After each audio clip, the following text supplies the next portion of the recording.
কিরে ফয়সাল, আজকে সমাবরাত তো, চলো মসজিদে যাই, নামাজ পড়ে ইবাদত করব। আজকে তো বাবু রাতে মাহফিল আছে, তখন যাব। কিরে বান্টি, তুই যাবি না? চল মসজিদে চল। আমি আমার বাবার সাথে মাজারে যাব।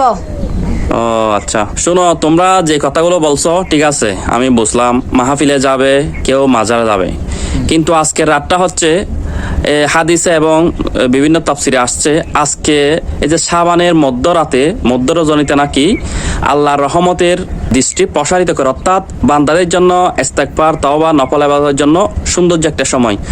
তো আজকে যদি আমরা মাহফিলে সময় ব্যয় করি বা দরবারে যাই, তাহলে আমরা ইবাদত করবো কখন? আজকের রাতটা হচ্ছে মূলত আমাদের সাধারণ জ্ঞানে যতটুকু আমরা জানি বুঝি, আজকের রাতটা হচ্ছে যে যার যার মতো করে মসজিদে গিয়ে নফল ইবাদত করবে, কোরআন তেলাওয়াত করবে, তাওবা ইস্তেগফার করবে।